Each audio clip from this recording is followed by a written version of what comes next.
membuktikan bagi kami. Tapi kami menyadari kalau bukan karena Tuhan, kami tidak mungkin ada sampai dengan saat ini sebagaimana kami adanya Tuhan. Bahkan kami mengingat pengorbanan di kayu salib. Engkau membuktikan cintamu buat kami. Engkau rela mati buat kami, dan Kau mengampuni semua dosa kami. Tuhan Yesus, bagaimana mungkin Kau mengasihi kami dengan begitu besar? Bahkan ketika kami tidak menghargai kasih-Mu Tuhan, kami tak pernah ingat kasih-Mu. Engkau telah mengampuni kami. Hari ini Tuhan, kami mau mengingat kembali, tidak ada kasih yang lebih besar daripada kasih Tuhan Yesus. Engkau Tuhan Yesus mati untuk dunia ini. Engkau mati buat kami. Engkau berkorban buat kami. Engkau memberikan yang terbaik buat kami. Tidak ada alasan lain sehingga kami boleh hidup sampai dengan saat ini kecuali karena Tuhan Yesus. Kami mau katakan kepada-Mu Tuhan Yesus, ampuni kami. Kalau hari ini kami baru sadar, hari ini kami mau mengingat dengan sepenuh hati kami setiap waktu kami menyadari tidak ada kasih yang lebih besar daripada kasih pengorbanan Tuhan Yesus di kayu salib. Bahkan kami percaya Tuhan, Engkau telah mati, Engkau bangkit pada hari yang ketiga. Engkau membuktikan kepada kami Engkau punya kuasa yang jauh lebih daripada apapun juga, kuasa untuk menciptakan langit dan bumi, kuasa untuk menyelamatkan setiap kami. Saat ini kami mengaku dengan segenap hati dan pikiran kami, tidak ada kuasa yang lebih besar daripada kuasa kebangkitan-Mu. Kami sadar Tuhan, ada banyak persoalan yang kami hadapi sampai dengan hari ini, tapi kami percaya bagi Tuhan tidak ada yang mustahil. Tuhan sanggup menolong kami, Tuhan sanggup melepaskan kami, Tuhan sanggup mencukupkan apapun yang kami butuhkan, apapun yang kami butuhkan. Haleluya, Kau segala-galanya buat kami Tuhan. Dan hari ini kami mau menyerahkan seluruh hidup kami ke dalam tangan-Mu Tuhan. Sebab tidak ada tempat yang lebih aman daripada tangan Tuhan. Di dalam perlindungan-Mu lah kami aman. Di dalam perlindungan-Mu lah segala pemeliharaan atas kehidupan kami Engkau pasti cukupkan buat kami. Terima kasih Bapa yang baik. Dan saat ini kami mau dengarkan menjadi isi hati Tuhan buat kami di tempat ini. Terima kasih Tuhan untuk kesempatan yang Tuhan berikan. Kami berdoa Roh Kudus, mari urapi setiap kami, urapi hamba-Mu Tuhan, untuk boleh hanya menyampaikan apa yang menjadi isi hati Tuhan, bukan berdasarkan pikiran daripada manusia. Sebab kami tahu Tuhan, kami hanyalah ciptaan-Nya Tuhan. Tapi kami percaya Engkau Allah yang mau berbicara bagi setiap kami. Engkau Allah yang mau menuntun setiap kami. Dan kami nyatakan di tempat ini, kami buka hati kami buka pikiran kami siap untuk menerima apa saja hanya yang menjadi kehendak Tuhan dalam hidup kami. Di dalam nama Tuhan Yesus, semua kita yang percaya diberkati Tuhan, bersama-sama kita katakan amin. Kita berikan tepuk tangan buat Tuhan. Amin. Mari silakan duduk Bapak Ibu dikasihi Tuhan. Shalom, selamat hari Minggu Bapak Ibu. Terima kasih buat Bapak Gembala yang boleh mengundang kami pada hari ini. Puji Tuhan, semua hanya karena anugerah kebaikan Tuhan. Kalau mengandalkan pikiran kita mungkin nggak sampai ke tempat ini, tapi semuanya kuasa Tuhan, kasih setia Tuhan yang tidak pernah habis-habisnya dalam hidup kita. Amin. Nama saya Dr. Joseph Subarani. Saya melayani setiap hari sebagai dokter di rumah sakit di Medan, dan saya juga melayani Tuhan. Saya persembahkan hidup saya hanya buat Tuhan, karena saya percaya hidup saya juga berasal dari Tuhan, sama seperti kita, dipelihara oleh Tuhan, dikasih oleh Tuhan. Berapa banyak yang percaya, tepuk tangan yang meriah buat Tuhan. Haleluya. Kita nyanyi dulu satu lagu. Ku yakin saat Kau berfirman,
Jadi hidup kita kemudian tidak sama lagi seperti ketika kita belum kenal Yesus.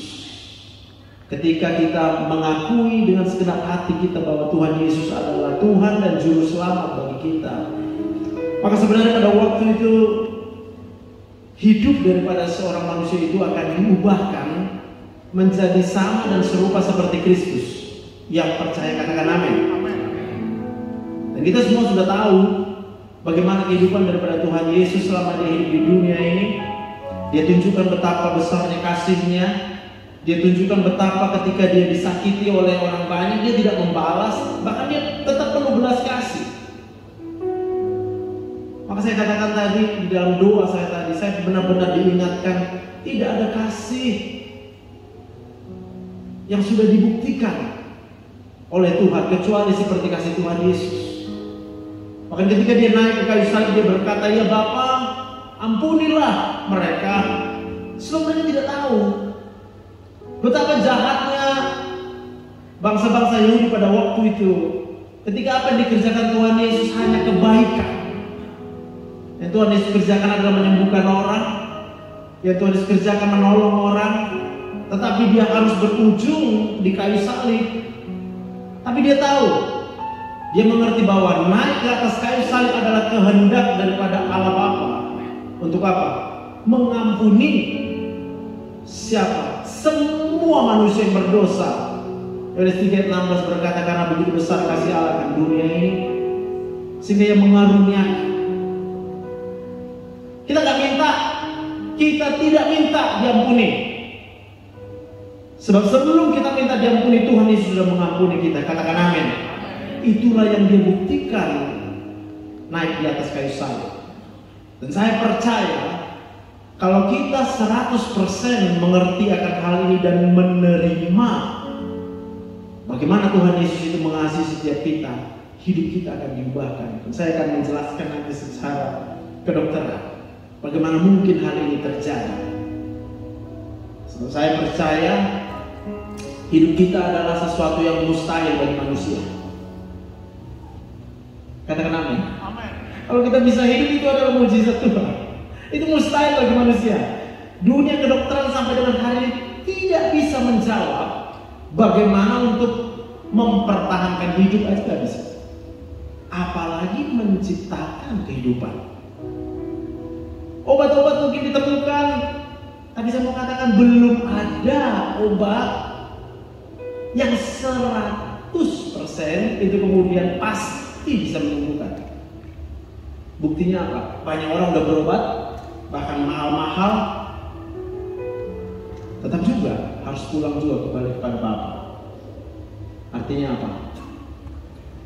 Hanya bagi Tuhan kuasa kesembuhan itu dapat kita alami. Yang percaya tepuk tangan buat Tuhan. Kalau sekarang kita nggak punya uang banyak lalu berpikir gimana kita mau berobat? Tenang. Bukan uang banyak itu yang menyembuhkan kita. Yang menyembuhkan kita adalah kuasa Tuhan Yesus. Tuhan Yesus ada di mana-mana. Dia Allah Immanuel. Bahkan saat ini juga di tempat kita berada, pada waktu kita percaya, Tuhan Yesus bersama dengan kita dan Dia sedang menyembuhkan kita. Tepuk tangan buat Tuhan. Haleluya. Amsal 17 ayat 22. Boleh tampilkan slide saya. Amsal 17 ayat 22. Hati yang gembira adalah obat yang manjur. Hati yang gembira adalah obat yang manjur. Berapa banyak kita boleh menyadari kegembiraan ini menjadi suatu kebiasaan gitu.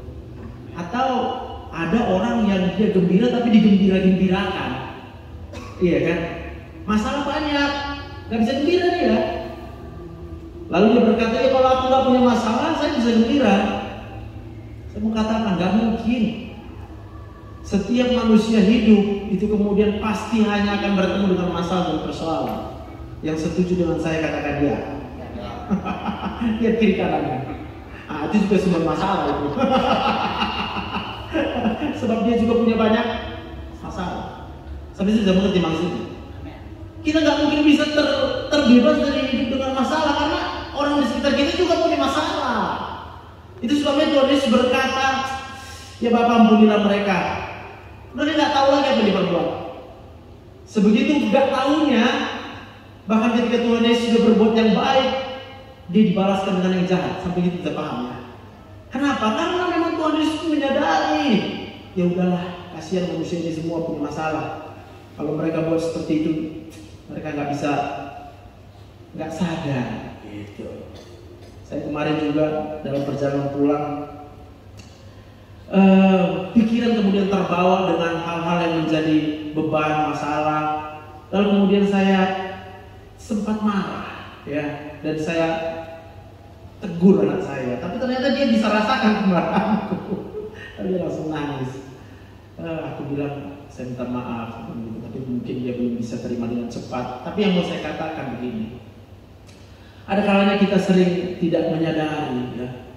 Kalau kita hanya berpura-pura gembira, berpura-pura bahagia, sebenarnya itu hanya akan membuat kita semakin tidak berbahagia, karena kita sedang menipu diri sendiri, ya. Sehingga kemarahan itu kemudian akan memuncak. Lalu kemudian ketika saraf kita diperintahkan untuk bicara, untuk melihat, untuk menyentuh apapun, itu orang akan bisa rasakan kemarahan kita. Itu yang mau saya katakan. Jadi kalau hari ini kita terlihat bahagia, saya mau katakan jangan sampai kita sedang pura-pura bahagia. Tapi kita percaya orang yang bergembira karena Tuhan, apa saja yang diinginkan hatinya akan diberikan oleh Tuhan. Kemenangan buat Tuhan kita. Merasa nggak nyampe ya? Oke. Jadi gembira itu di mana? Gitu, secara medis, ya. Jadi gembira itu sebenarnya di otak kita, ya, di dalam otak kita. Ini otak manusia ini, ya. Oke, ini kepala kita. Gembira itu di yang warna merah ini. Dan warna merah ini apa khususnya ini? Ini dia di pintu keluar saraf. Jadi kalau misalnya saya berbicara begini ya, saraf bagian otak yang mengatur saya itu berbicara itu harus lewat dari daerah yang merah. Sehingga kalau orangnya lagi marah, berarti lagi berkumpul di sini proses marah. Proses marah itu adalah zat kimia, hormon. Maka orang akan tahu bahwa saya sedang marah dari cara bicara, dari nada bicara, dari kuatnya suara, dari tingginya nada, iya kan? Sampai sini bisa paham ya? Buat yang bapak-bapak mungkin kita sering gak sadar nada kita berat apa? Atau dengan amplitudo suara yang besar, suaranya jadi keras. Buat yang ibu-ibu nadanya tinggi, jadi cerewet. Kecepatan nadanya itu, kecepatan suaranya cepat deh. Oh gitu. Sebenarnya itu karena ini hormonnya yang lagi tinggi, hormon stres. Wajar lah. Bapak-bapak stres karena pekerjaan di luar rumah, memikirkan beban hidup, ya kan? Ibu-ibu stres juga karena pekerjaan di rumah nggak selesai-selesai, anak juga kemudian nggak selesai-selesai diurusin, semua deh. Apa aja yang kita jalani dalam hidup ini sebenarnya itu kemudian akan memacu hormon stres kita. Bisa paham ya? Sehingga kalau kita kemudian datang ke gereja, kita bisa rasakan waktu di gereja kita bisa tenang. Aduh, kenapa? Karena yang di kiri kanan ini gak akan mungkin menyakiti kita. Apa juga saya menyakiti Pak Pendeta, menyakiti para pengurus, gak bisa juga disakiti. Lalu kemudian kita merasa seperti adem gitu ya datang ke gereja. Terus pulang nanti balik lagi ke kehidupan sehari-hari, ketemu lagi dengan persoalan-persoalan, lalu kita gak gembira lagi. Sampai sini saya paham ya. Jadi namanya sistem limbik. Nah kalau kemudian seseorang itu merasa tenang, pernah merasa tenang ya, seperti kalau di gereja. Pernah merasa punya kekuatan? Yes, seperti di gereja kita rasa punya kekuatan. Bahkan kita bisa rasa gembira, sukacita seperti di gereja. Amin. Kenapa? Karena pada waktu di gereja ini di GBI Hawila, kita mengalami peningkatan hormon kebahagiaan. Ada 3 hormon, serotonin, endorfin, dopamin. Gak usah dihafal Pak. Iya kan? Pokoknya paham aja deh. Kalau kita lagi gembira dan bahagia berarti kadar kimia kebahagiaan kita lagi tinggi-tingginya gitu. Ya. Dan boleh kita sadari, orang yang kalau kadar kebahagiaannya sedang tinggi, dia diapa-apain juga bisa nggak terasa gitu lah. Udah lah, lu mau jungkir balik di situ, jungkir balik di situ. Kita mau dimaki juga karena kita bilang, aduh kasihan lihat orang itu. Kita bahagia. Ya. Tapi kalau kemudian kita lagi stres, nah itu tadi saya katakan, orang mandang aja dengan tatapan yang sedikit aja rasa curiga sama kita, udah deh. Udah langsung terpicu, kita malah lebih marah. Yang mengerti lah berkata, gitu ya. Coba lihat kiri kanan yang katakan, saya memaafkan ini. Kemarin lagi sakit otaknya berarti ya kan? Iya, percaya Bapak Ibu. Nah, kenapa kita kemudian saya ajak untuk bisa berkata saling memaafkan? Nah, sebenarnya apa yang dilakukan Tuhan Yesus itulah mujizat yang terbesar, yaitu mujizat pengampunan. Kalau berdasarkan kekuatan kita, nggak ada manusia yang bisa memaafkan. Kalau hari ini kita bisa memaafkan satu dengan yang lain, karena kita terlebih dahulu menyadari bahwa sebesar-besarnya pendosa kita, Tuhan Yesus sudah mengampuni kita. Amen. Nah, kalau orang ada kemudian melakukan hal yang tidak sesuai dengan yang kita harapkan, kita tahu jawabannya. Lagi tinggi hormon stresnya. Sebab kalau orang lagi bahagia, nggak bisa marah.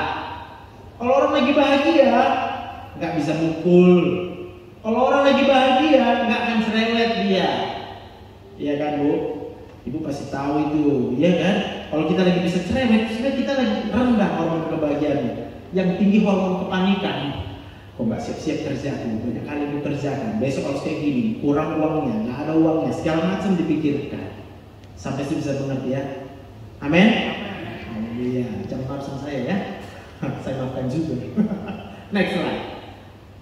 Nah, jadi apakah yang dimaksud, apakah yang dialami oleh seorang dalam keadaan gembira, yaitu sistem sensorik dan sistem motorik. Jadi apa yang kita lihat, apa yang kita rasakan ya.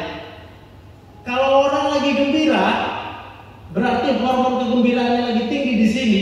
Apapun yang datang ke dalam hidupnya, dia bisa tetap merasa gembira. Kalau memang hormon gembiranya banyak, ya. Jadi bayangkan kegembiraan dan kemarahan itu seperti cairan. Kalau dia kemarahan, cairan yang pahit, oke? Apa dulu ya? Kalau dia kegembiraan itu cairan yang manis. Mana yang lebih banyak di otak kita, cairan manis atau cairan pahit? Itu akan menentukan bagaimana kita merasakan kehidupan setiap hari. Kalau orang yang gembiranya banyak, masalah-masalah yang datang dalam hidupnya itu tidak bisa mempengaruhi, dia tetap rasa manis di otaknya. Ya, pernah lihat orang yang karena lihat mata jadi berantem kan? Apa kalau lihat? Cuma lihat gitu ya. Cuma dia lagi pahit otaknya, di bagian yang merah tadi lagi pahit. Sehingga ketika dia lihat mata orang, dia cuma mikir ini lagi marah, ini lagi marah. Padahal dia lagi marah. Paham ya? Diri kita yang lagi marah, terus kita bilang orang marah juga sama kita. Ya, sebenarnya dia nggak punya tujuan apa-apa buat kita. Cuma karena kita memang lagi marah, maka apa aja yang datang dalam hidup kita, kita pikir dia lagi marah. Tapi coba kalau kita lagi bahagia, berarti hormon yang manis tadi lagi banyak. Maka kemanapun kita berjalan, kita tetap merasa manis. Sekarang kita lagi apa? Gimana ini? Manisnya kita yang tahu, banyak atau sedikit. Kalau yang manis sedikit, kena pulang dari sini pahit lagi. Bahkan kalau ditanya, kenapa kita mau datang ke gereja? Kalau yang menjawab, biar dapat yang manis, berarti kita tiap hari lagi iya. Tapi kalau orang yang memang hormon kebahagiaannya tinggi, itu bukan dia cari alasan ke gereja, dia malah terdorong hatinya untuk datang ke gereja. Sampai di situ bisa paham maksud saya. Katakan amin. Nah, saya berdoa gereja GBI Hawila ini kemudian akan bisa dirasakan manisnya oleh Kota Siantar. Amin. Tepuk tangan buat Tuhan. Sehingga kalau orang datang ke sini ketemu sama kita yang udah duduk di sini yang udah manis. Orang di luar masih butuh yang manis. Dari siapa lagi dia bisa dapat? Amin. Kalau bukan dari tempat ini. Sehingga kita akan bisa melihat nanti kursi-kursi akan dipenuhi. Kenapa? Karena tiap datang ketemu rasanya kalau datang ke GBI Hawila itu, aduh, atmosfernya itu luar biasa. Kita merasa beban kita berkurang. Tapi saya percaya, ya saya percaya sekali. Kalau kemudian kita yang datang di sini berharap kita yang mendapat manis dari Tuhan, dari gereja, Anda bukan tidak diberkati, kita diberkati, tetapi kita tidak bisa menjadi berkat bagi orang lain. Itu sebabnya it's time to change. Tema dari gereja kita adalah membuat perubahan kehidupan hari lepas hari. Kita berubah, tidak lagi sama seperti yang sebelumnya. Kalau tadi ke gereja pengen supaya bahagia, sekarang kita ke gereja karena bahagianya banyak banget. Tepuk tangan buat Tuhan. Kita jadi orang yang gak bisa nyakitin orang lain. Dan kalau kita kemudian nyakitin orang lain, kita nyesal. Aduh, kenapa buat gitu tadi? Aduh, harusnya aku gak boleh gitu deh sama dia. Lalu kita ingatkan sama dia, saya minta maaf ya. Sampai itu bisa paham maksudnya ya. Amin. Oke, next slide. Nah, jadi otak manusia ini itu terhubung ke seluruh tubuh kita. Dari otak ke tengkuk. Iya kan? Yang sering merasa tengkuknya tegang, sakit. Dari otak juga ada ke bahu. Nah, ini sakit-sakit ini. Kalau hormon stresnya yang tinggi. Lalu turun ke punggung, iyalah sakit-sakit, pegal-pegal gitu ya. Lalu turun ke jantung, di sini paru. Nah, kita sering mendengar, perasaanku gak enak, kita pegang ini ya. Kenapa kita pegang ini? Karena saraf dari yang bagian yang merah tadi di otak kita itu paling banyak ke sini. Kenapa harus ke sini paling banyak? Karena di situ ada jantung. Jantung itu harus dipastikan berdetak bahkan ketika kita sedang tidur, nggak sadar. Lalu di situ ada paru-paru. Paru-paru kita itu harus terus bernafas. Dengan lain kata, kalau hormon stresnya lagi tinggi, maka dia pasti akan langsung mempengaruhi yang paling sering di daerah dada ini dan di daerah paru-paru. Kita rasa nyeri dada, rasa panas, segala macam. Lalu yang kedua, lambung. Maka kalau kita lagi stres, itu asam lambungnya akan naik. Iya kan? Kembung-kembung ya. Lalu berobat kemana-mana nggak sembuh-sembuh Pak. Sampai habis duit berjuta-juta, nggak akan sembuh-sembuh. Saya mau katakan itu.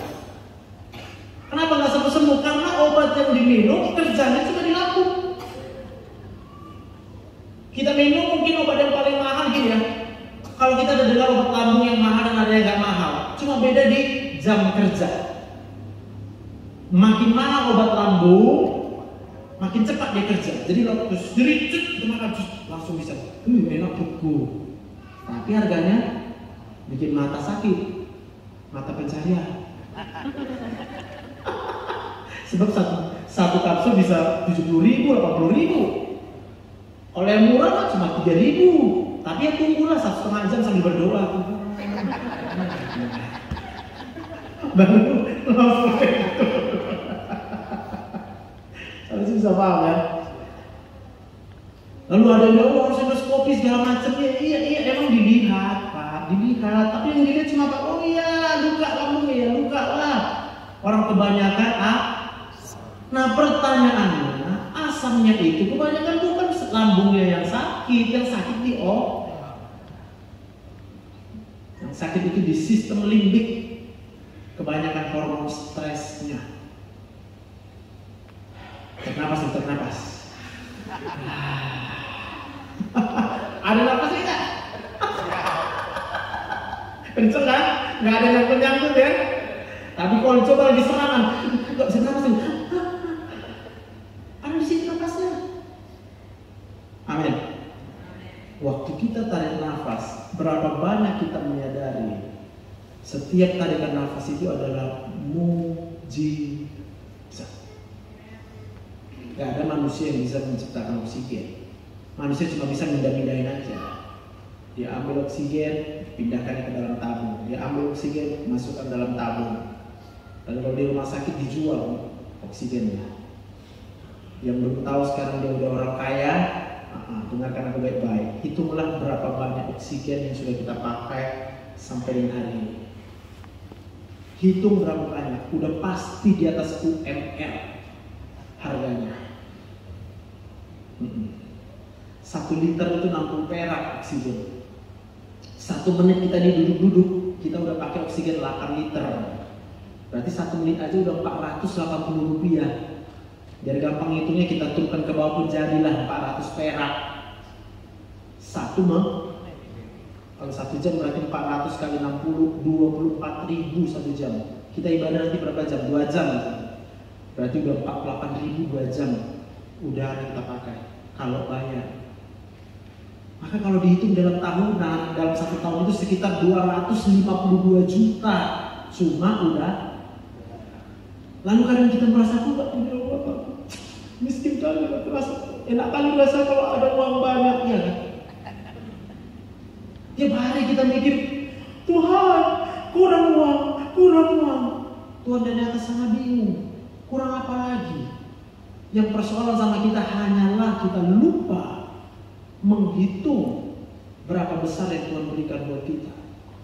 Maka saya menghitung lagi, kalau kita bisa selamat sampai dengan hari ini, berapa banyak kita sadar ya, itu kita bisa selamat karena memang kita tidak kena kecelakaan, kita nggak kena bencana alam. Nah kalau kita orang dunia, pahamlah supaya bisa aman di jalan, kita sewa misalnya front rider, patwal, kita dikawal dari titik A ke titik B. Itu biayanya bisa katanya 2,5 juta 1 hari. Berarti kalau 2,5 juta kali 365 hari, udah itulah setahun biayanya. Jauh lebih besar lagi dari udara yang kita hirup. Lalu kalau kita bisa makan ayam, makan ikan, itu yang pelihara ikan siapa di laut? Kapan juga kita kasih makan ikan? Terus ikan jadi besar kita makan. Berapa banyak kita kemudian bisa memahami ini? Tapi saya percaya waktu otak kita saat ini setuju dengan yang dikatakan bahwa Tuhan itu baik, Tuhan itu Maha Kuasa, kita akan rasa damai sejahtera. Tepuk tangan buat Tuhan. Sekarang juga sakit kepalanya lagi hilang itu. Yang tadi datang sakit-sakit perut itu enak gitu. Kayak enak rasa perutku ya. Iya tadi berat sih, karena mikir belum bayar tagihan listrik, tagihan ini, uang sekolah, tenang aja. Yang lebih dari itu udah Tuhan kasih. Tepuk tangan buat Tuhan. Nah kalau sekarang kita juga mikir ada orang yang mengecewakan kita, jahat sama kita, saya mau katakan berapa sih itu dibandingkan dengan kebaikan Tuhan? Cuma perlu aja otaknya aja ya. Makasih saya bilang kan tadi mas. Aduh Tuhan, baiknya kok Tuhan. Lalu dia ada berbuat jahat sama kita, tadi mas aja dulu ya. Supaya gak terasa kejahatannya. Sebab yang kita rasakan pasti hanya kebaikan Tuhan. Tepuk tangan untuk Tuhan. Yang kita rasakan pasti hanya kuasa Tuhan. Kita akan melihat orang itu betapa kecilnya. Itu sebabnya Tuhan Yesus bisa berkata, ya Bapa, ampunilah dia sebab dia tidak tahu. Dia nggak tahu, lagi stres itu. Kata Tuhan Yesus, ya stres lah. Orang udah buat yang baik, disalibkan, karena dia stres. Apa sih orang kalau udah buat baik kan, makasih Tuhan Yesus, makasih. Ini malah disalibin. Tuhan Yesus hanya berkata, kau ini kehendakmu Bapa, ya sudah, hanya inilah jalan daripada pengampunan. Tanpa pengorbanan Tuhan Yesus di kayu salib, kita nggak bisa hidup sampai hari ini. Nggak bisa. Kalau sudah pernah juga terjadi, bagaimana tuh Allah itu kemudian habis kesabaran dengan manusia, yaitu ketika air bah pada masa Nuh.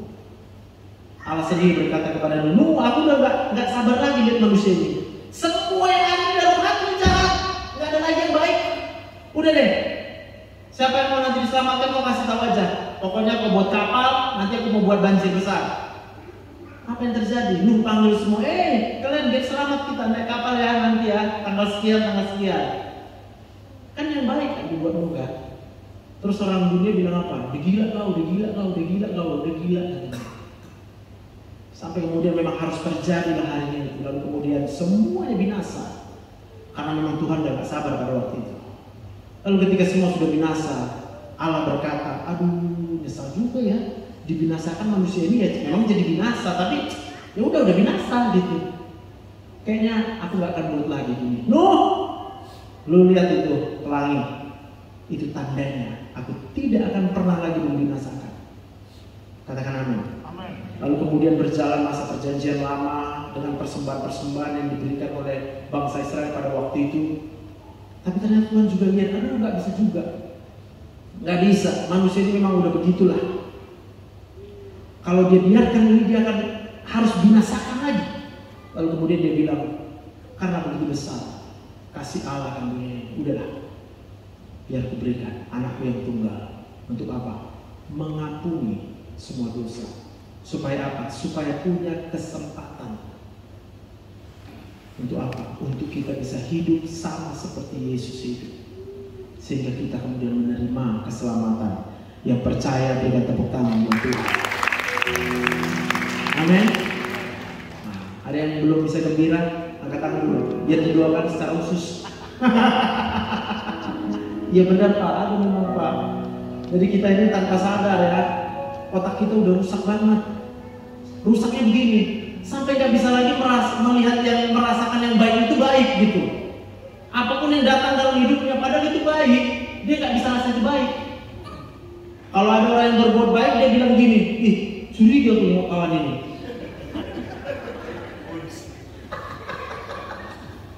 Yang baik pun datang dicurigain. Apalagi perbuatan yang gak baik, makin mana dia. Ada yang bilang pura-pura baik, ada yang bilang ada maunya. Ya, saya mau katakan inilah saatnya kita mengingat cinta Tuhan. Supaya apa? Otak yang rusak tadi itu kemudian bisa diganti, yang tadinya berisi hormon stres diganti dengan hormon endorfin, serotonin, dan dopamin, sehingga kita bisa bahagia lagi. Katakan amin. Oke, next slide. Nah ini, jadi otak ini terhubung dengan sistem hormon. Hormon itu adalah yang mempengaruhi seluruh tubuh lewat aliran darah. Oke, ringkasnya seperti itu. Pokoknya kalau otaknya sehat, badannya sehat. Kalau jiwa kita sehat, badan kita pasti sehat, pasti. Nah ini juga terkait dengan yang belum bisa punya keturunan, iya kan? Jadi kalau ada keluarga kita yang belum punya keturunan, jangan ditanya kapan. Jangan, makin stres dia. Karena dia pun lagi stres. Tambah stres, maka hormonnya tambah kacau. Makin gak bisa dia punya anak. Kalau ada saudara kita yang belum punya anak, cukup katakan, bagi Tuhan tidak ada yang mustahil. Amin. Tepuk tangan buat Tuhan. Amin. Kita udah pernah lihat, udah pernah, aduh ngeri kan? Jumpa siapa aja orang yang belum punya anak itu stres dia. Lihat orang punya anak, dia stres. Ih enak kali ya bisa punya anak ya. Jumpa orang yang gak punya anak, nangis juga dia. Ih kasihan kali gitu ya, sama-sama gak punya anak ya. Jumpa keluarga nanti yang diam gak nanya, dia pun kecewa. Nih tengok kan, gak ada yang pedulikan. Gak ditanya kita kan. Nanti ada yang nanya, tapi nanya gini, kapan kok belum punya? Ih sekejap kali lagi, dikit apa gak mau. Artinya apa coba? Hormon stres di otaknya sudah terlalu tinggi. Maka dia nggak bisa lagi menilai apapun dengan hal yang positif. Semuanya menjadi negatif buat dia. Dan kalau hormon stresnya tetap tinggi, makin nggak bisa dia punya anak. Maka kalau kita ketemu dengan orang seperti itu, tandanya kita nggak lagi stres sih. Kita kalau lagi stres juga pasti kita tanya, itu kapan kau punya anak? Kan tadi lagi stres kita. Seakan-akan kita menentukan punya anak, ya kan?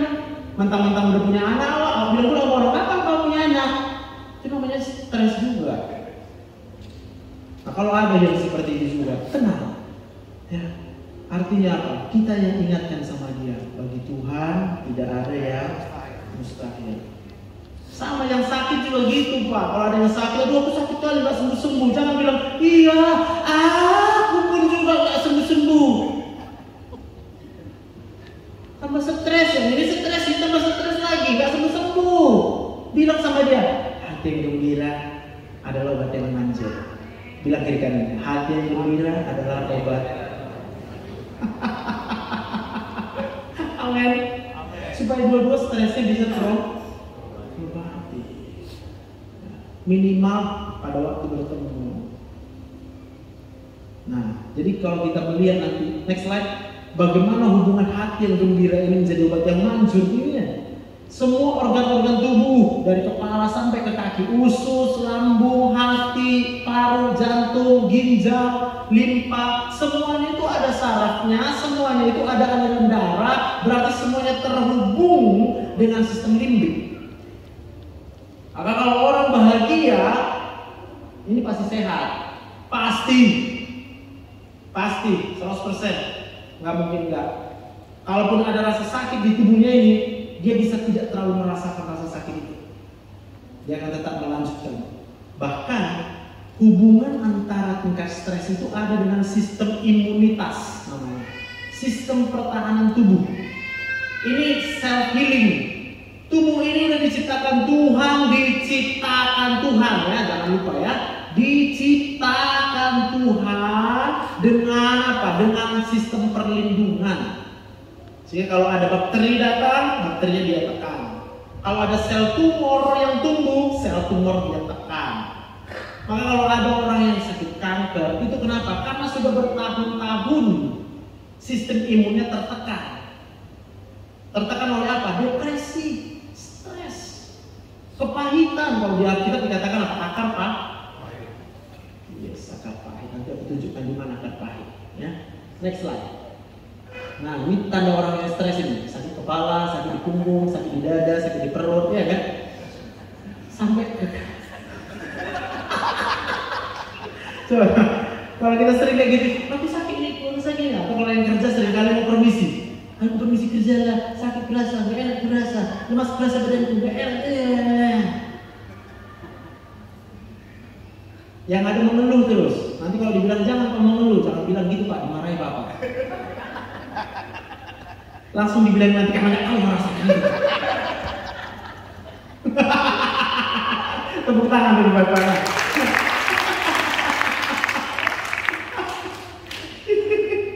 Iya kan? Itu yang kita jumpai sehari-hari. Maka saya berdoa kita yang udah dengar pesan firman Tuhan ini ya, mulai hari ini kita bisa jadi orang yang berdampak buat orang lain. Kapan kita berdampak? Waktu nggak ada lagi keluhan yang keluar dari mulut kita. Selama yang kita keluarkan sehari-hari adalah keluhan, ekspresi kita adalah ekspresi keluhan, itu hanya akan membuat orang lain tetap stres, bahkan tambah stres. Tapi kalau kita bisa tiap hari, bagi kita tidak mustahil. Kita senyum terus, malam-malam kita jumpa, shalom, apa kabar? Aku doakan kamu ya, saya doakan kamu ya, saya doakan kamu ya. Bagi Tuhan tidak mustahil, bagi Tuhan tidak mustahil, bagi Tuhan tidak ada yang mustahil. Siapapun yang mendengar itu, hormon stresnya bisa turun. Dan itu sudah dibuktikan. Penelitian di Amerika sudah menunjukkan perbedaan pasien yang didoakan oleh dokternya dengan yang tidak pernah didoakan oleh dokternya. Itu lebih cepat sembuh yang didoakan oleh dokternya. Persoalannya Pak, kita dokter juga banyak yang stres. Jadi kalau aku datang hari ini Pak, kan lagi gak stres aja nih. Sebab saya udah pernah rasa stres, benar-benar gak bisa bergerak. Diam. Semua kebas, kepala kebas, tangan kebas, kaki kebas, perut. Semua karena kebaikan Tuhan. Tepuk tangan untuk Tuhan. Oke, lanjut. Nah, tanda-tanda orang stres pokoknya hidup gak enak rasanya. Hidup gak enak. Bukan kemudian ke gereja gak enak. Kalau ke gereja pasti enak. Persoalan kita ke gereja cuma berapa jam. Sisanya itu kita harus ke kerja, ada yang di rumah, menghadapi anak, menghadapi pekerjaan, menghadapi semualah apa yang kita kerjakan semuanya. Kalau ada satu area dalam hidup itu kita rasa nggak enak, berarti kita lagi stres. Nah, dan ini WHO, artinya dunia ini pun pasca COVID kemarin itu sangat terdepresi. Banyak otak orang menjadi rusak. Rusak kenapa? Informasi yang ada di otaknya cuma kematian. Terstigma dia, sehingga banyak orang takut mati. Saya berdoa di tempat ini nggak ada yang takut mati. Amin. Tapi jangan pura-pura juga. Kalau memang lagi takut mati, bilang aja, Tuhan, tolong aku Tuhan. Gitu doanya. Jangan amin. Gak takut mati, enggak. Padahal takut. Itu namanya kita tambah stres. Saya juga temukan ya, beberapa orang-orang Kristen yang melayani Tuhan. Pastikan diri kita melayani di tempat ini bukan untuk mengobati stres. Ya, karena banyak orang yang melayani Tuhan itu jadi pelarian buat dia. Sehingga ketika dia di gereja dia bisa sering shalom, selamat datang, Tuhan memberkati. Padahal kehidupan sehari-harinya penuh persoalan. Saya bukan bilang kehidupan yang gak akan penuh persoalan. Pasti semua orang punya persoalan, tapi dalam menghadapi hidup yang penuh persoalan itu dia ternyata lagi stres. Lalu kemudian berusaha dengan sebaik-baiknya datang ke gereja, bersolek, dia nampak bahagia. Oh yong kepala. Iya, pasti. Saya juga alami itu. Kalau lagi stres dalam hati, lalu datang pasien, saya, apa kabar ibu, mana yang sakit? Nah, sakit kepala tuh, nanya itu udah sakit kepala tuh. Dalam hati berkata, kok tanya-tanya kabar orang, kabar kamu lagi stres, kata saya. Amin. Itu sebabnya kita perlu bangun setiap pagi langsung ingat cinta Tuhan. Waduh Tuhan, terima kasih. Waktu kita ingat kasih Tuhan, kuasa Tuhan, stres itu akan menurun. Nanti akan saya ajarkan. Jadi udah tahu semua tentang stres ya. Inilah yang membuat orang tidak mengalami hati yang gembira. Itu keadaan hati tidak gembira. Next slide. Nah, ada satu lagi kabarnya yang harus kita pahami. Ini adalah bayi dalam kandungan. Semua manusia yang lahir dari kandungan ibunya, semuanya itu sudah diberikan hormon stres sama mamanya. Jadi waktu mamanya sakit hati, kan sakit hati kita kan kalau kawin kan, kita bertanya, kok kayak gini ya? Kupikirnya enak menikah, ya kan? Kupikirnya bahagia terus kalau menikah, kan ada gitu kan? Di sini nggak ada yang ngaku maksudnya Pak. Semua juga yang udah menikah pasti bilang gitu. Iya, lebih enak kayaknya kalau sebelum menikah sebenarnya. Cuma kalau ketemu orang menikahlah kamu. Dalam hati gini biar kau rasakan. Jadi siapa yang belum menikah sekarang berbahagialah. Jangan menikah mencari kebahagiaan, Pak. Kalau kita mau menikah karena berharap mendapatkan bahagia, pasti kecewa. Tapi kalau kita menikah, pastikan dulu kita sudah bahagia karena Tuhan. Supaya apa? Kebahagiaan itulah nanti yang akan mengobati pasangan kita. Maka kita nggak takut nggak punya jodoh. Tapi kalau kerja, tiap ada orang, kapan kau menikah? Tenang, gak usah stres dengar itu ya. Kalau kita belum menikah ya, itu karena dia udah duluan menderita dalam pernikahannya. Selain juga gitu juga dulu ya kan. Sebab kali nanya orang, udah menikah lah kau, pacaran lah kau, dalam hati biar dirasakan itu.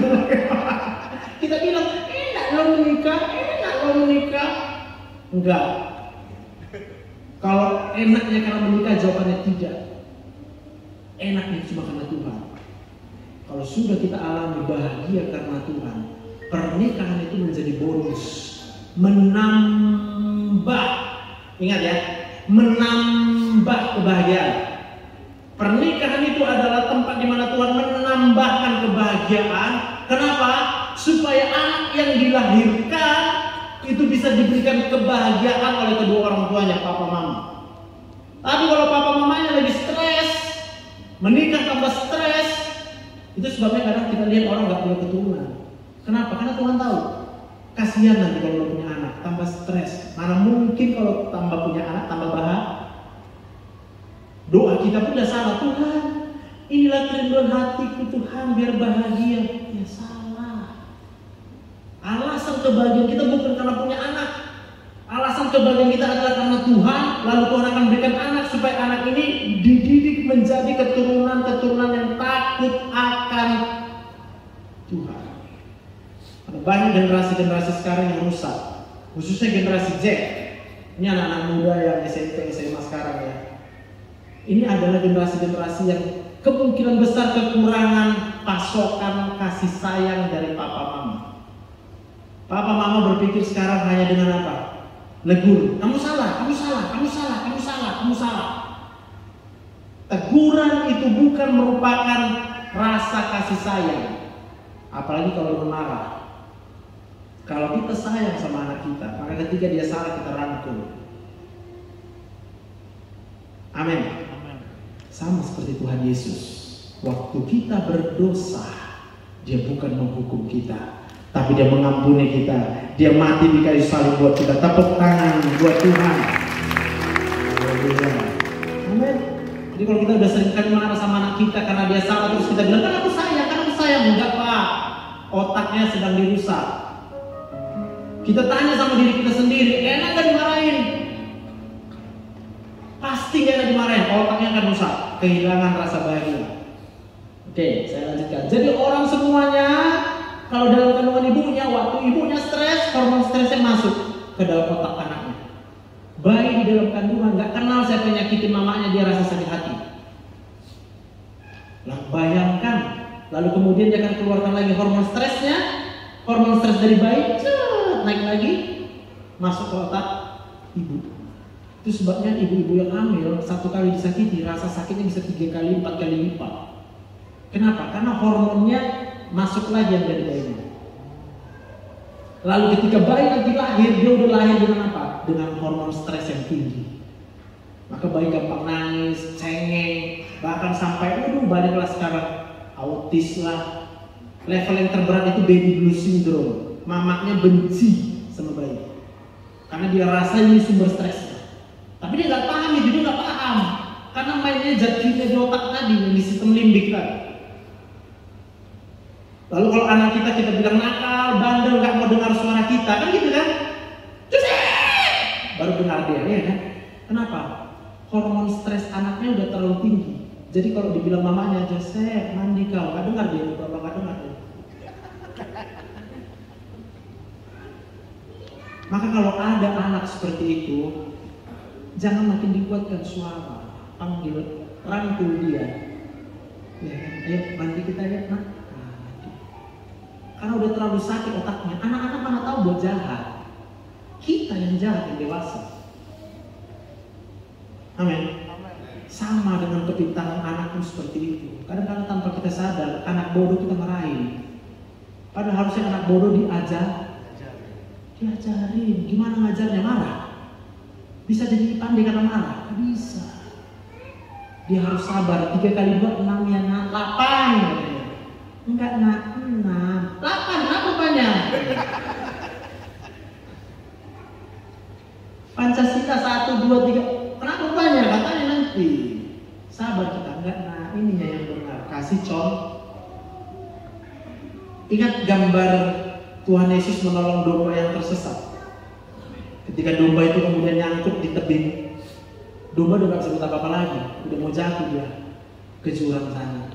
Tuhan Yesus datang bawa tongkat. Banyak orang berpikir tongkat ini adalah untuk menghukum. Lah kalau dombanya udah di pinggir jurang situ, terus kita pukul kakinya, bandel kali kau. Makin sakit nggak kakinya? Makin habis kekuatan kakinya, jatuh dia ke jurang.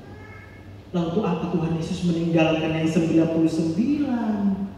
Lalu dia katakan dia datang untuk mencari satu yang tersesat. Kadang-kadang kita nggak punya sabar dengan orang yang berbuat salah. Kita kehilangan kesabaran. Kenapa kita hilang sabar? Hormon stres kita tinggi. Kita yang lagi kesal. Saya berdoa hidup kita diubahkan oleh apa? Oleh Tuhan Yesus. Menjadi sama seperti Yesus. Ketika orang berbuat salah, dia tolong. Lalu dia julurkan tongkatnya. Tenang ya domba, lu tenang aja ya domba, tenang. Bisa apa maksud saya? Kalau dombanya lagi gerasa gerus, tolong. Itu tongkat bisa jatuh dari tongkat. Tuhan Yesus pasti bilang tenang.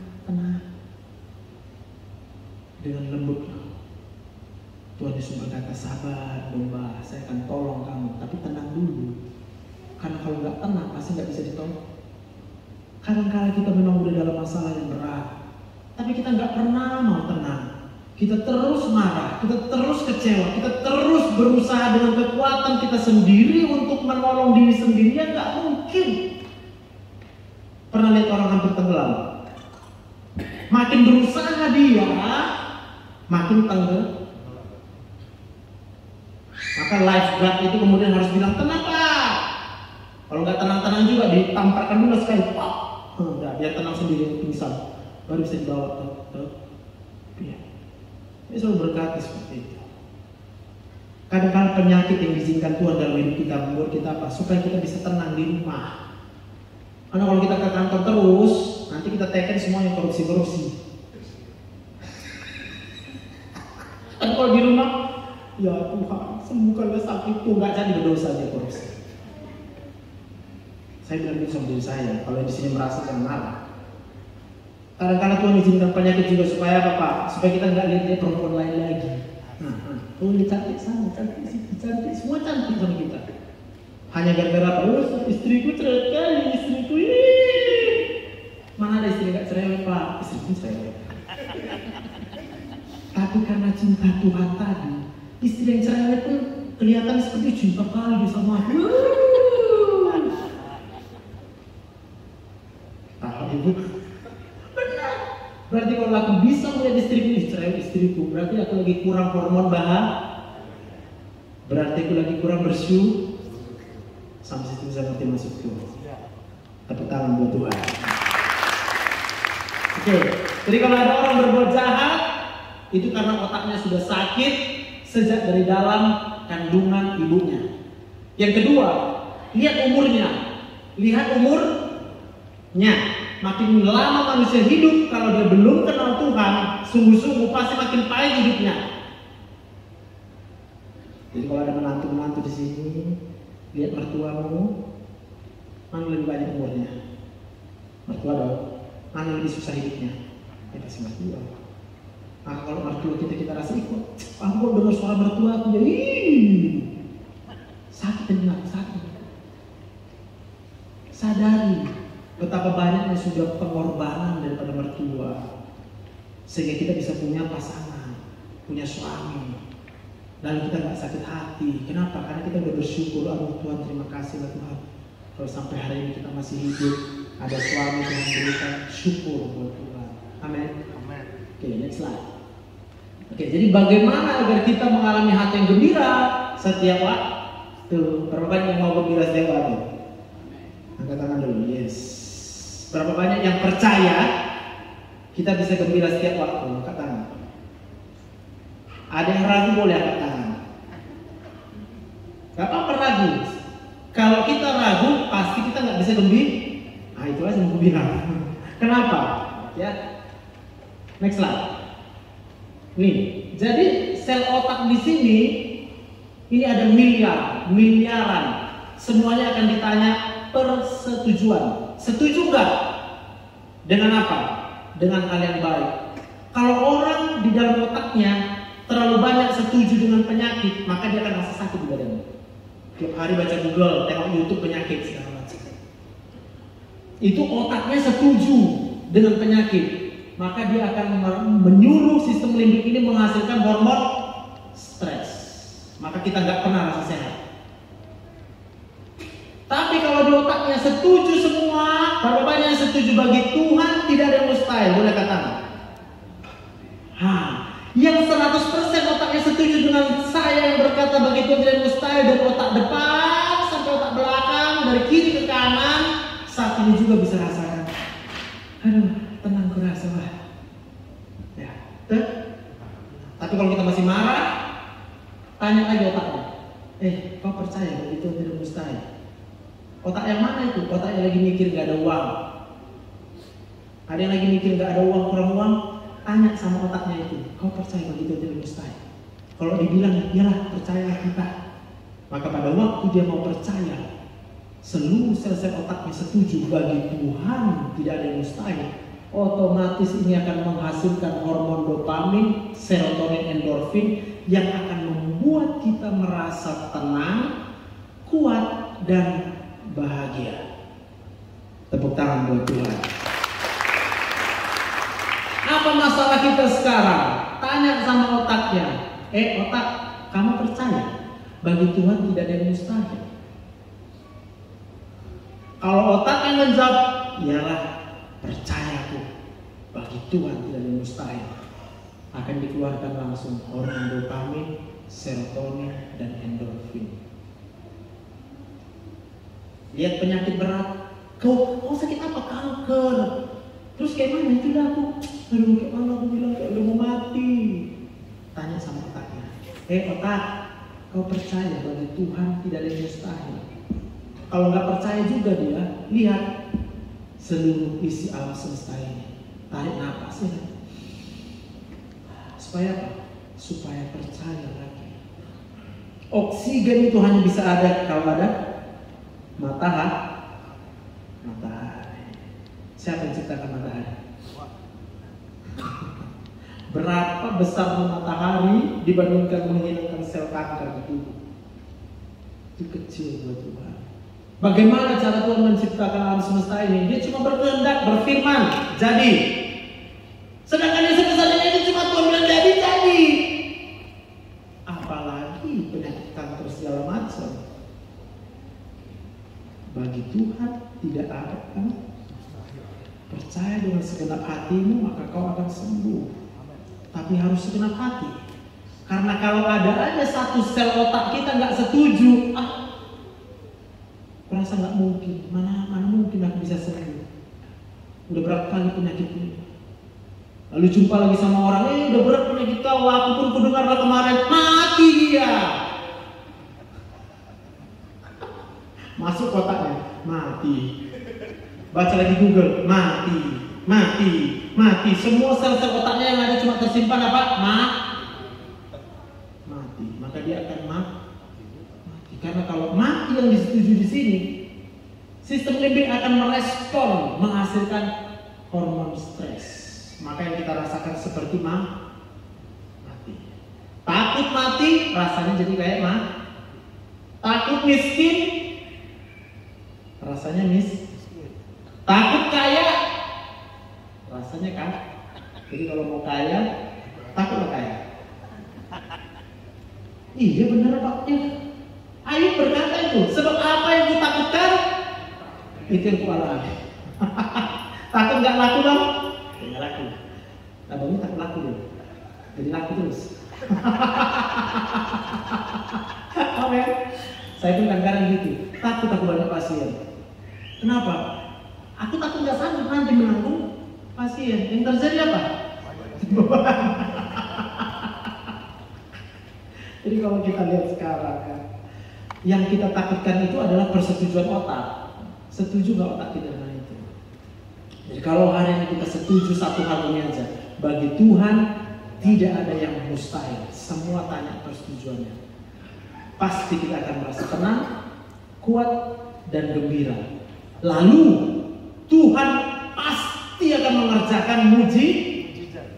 Bagaimana cara Tuhan mengerjakan mujizat? Sesuai dengan waktunya. Pengkhotbah 3 ayat 10. Dia akan menjadikan segala sesuatu indah pada. Lalu dia akan bekerja dengan caranya. Apa yang tidak pernah kita pikirkan, tidak pernah kita bayangkan, tidak pernah timbul dalam hatimu. Itu yang disediakan Tuhan. Bagi siapa? Orang yang mengasihi Tuhan. Tepuk tangan buat Tuhan kita. Kenapa mau saya katakan? Kalau setiap waktu kita mengakui bagi Tuhan tidak ada mustahil, bagi Tuhan tidak ada mustahil, bagi Tuhan tidak ada mustahil, itu artinya apa? Kita hidup di dalam penyembahan. Waktu kita mengaku Tuhan, bagimu tidak ada mustahil, Kau besar, Kau luar biasa, berarti kita sedang memuji menyembah Tuhan. Amin. Tuhan bertahta di atas pujian penyembahan umatnya. Tapi kalau yang kita kerjakan masalah banyak, Tuhan, kayak gini terjadi, itu terus doanya. Lalu kita lihat persoalan itu lebih besar daripada Tuhan, maka kita tidak akan mengalami apapun. Bahkan bagi orang yang bimbang tadi katanya, mulut berkata aku percaya 100%, itu mulut kan? Biar Bapak Ibu tahu, kalau orang bilang 100% itu baru otak bagian depan yang percaya, ke belakang belum tentu. Maka kita pernah bilang hanya di mulut saja. Tapi saya berdoa hari ini buat kita semuanya, kita bukan hanya dengan mulut kita mengaku, bukan hanya dengan lidah kita mengaku, tapi dengan segenap hati kita mengaku bagi Tuhan tidak ada yang mustahil, sehingga kita boleh merasakan gembira di dalam Tuhan. Tepuk tangan buat Tuhan. Haleluya. Bagi Tuhan tak ada, mari kita bangun berdiri. Bagi Tuhan tak ada yang tak mungkin, mujizatnya disediakan bagiku, ku diangkat dan dipulihkan. Katakan dengan iman, bagi Tuhan tak ada yang mustahil. Bagi Tuhan tak ada yang tak mungkin, mujizatnya disediakan bagiku, ku diangkat dan dipulihkannya. Angkat kita, katakan bagi Tuhan, bagi Tuhan tak ada yang mustahil. Apa yang kita takutkan, apa yang kita khawatirkan, katakan bagi Tuhan tidak ada yang mustahil.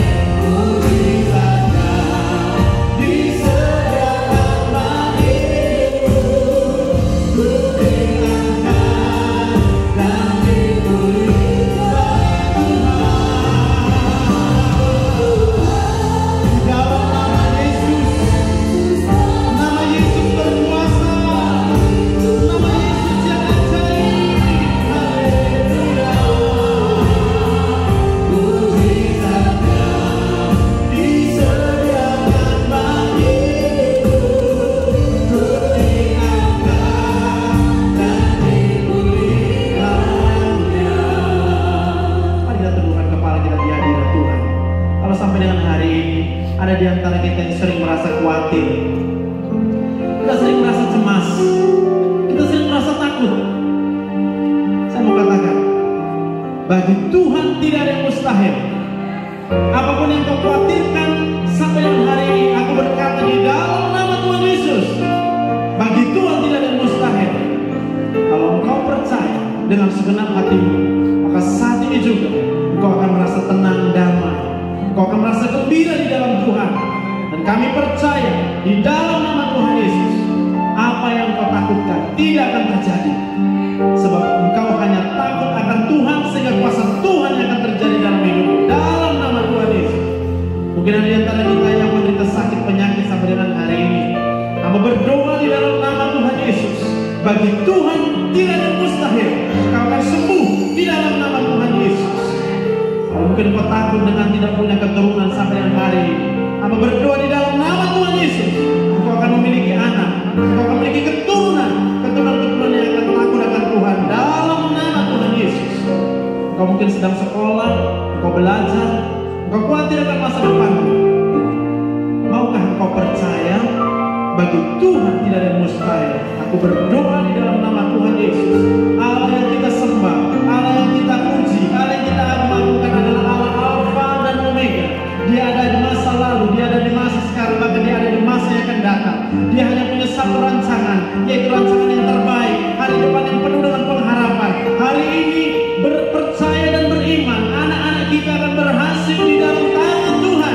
Anak-anak kita akan diberkati oleh Tuhan, bukan karena kekuatan kita, bukan karena kehebatan kita, tapi satu-satunya karena kita punya Allah yang hebat, Allah yang dahsyat, Allah yang perkasa, Allah yang mulia. Bagi Tuhan tak ada yang mustahil. Bagi Tuhan tak ada yang tak mungkin. Mujizatnya disediakan bagiku, ku diangkat dan dipulihkannya. Terakhir saya mau berdoa buat engkau yang saat ini masih menyimpan kepahitan. Engkau sakit hati, engkau kecewa, engkau marah, engkau bahkan mengalami depresi, ketertekanan di dalam jiwamu oleh karena perbuatan orang-orang yang mengecewakan dalam hidupmu. Mungkin itu sejak dari masa kecilmu, engkau kecewa dengan orang tuamu, engkau kecewa dengan saudara-saudaramu, bahkan sampai dengan hari ini engkau mungkin dikecewakan oleh banyak orang. Saya mau katakan, waktu engkau dengan segenap hatimu percaya dan menerima pengampunan Tuhan Yesus di dalam hidupmu, engkau akan mengalami rasa syukur. Dan waktu engkau mengalami rasa syukur, saat ini juga segala rasa kemarahan, rasa kebencian, rasa kecewa, rasa sakit hati, aku patahkan kuasanya di dalam nama Tuhan Yesus. Dan kau tidak akan sakit hati lagi. Mulai hari ini kau akan berjalan bersama dengan Tuhan. Engkau akan mengalami perubahan di dalam hidupmu. Engkau dibela oleh Tuhan, engkau ditolong oleh Tuhan, engkau diperlakukan dengan adil oleh Tuhan. Tuhan akan menjadi sumber keadilan buatmu. Di dalam nama Tuhan Yesus, engkau sembuh. Kami percaya Tuhan, hati yang gembira adalah obat yang manjur. Hamba-Mu selesai berbicara pada siang ini Bapa. Tapi hamba percaya Roh Kudus, engkau telah mengaruniakannya kepada setiap kami. Sehingga kemanapun kami melangkah, ketika kami menyadari, kami mengakui Roh Kudus ada di dalam hidup kami, maka Roh Kudus menjadi penghiburan, Roh Kudus menjadi penolong buat kami.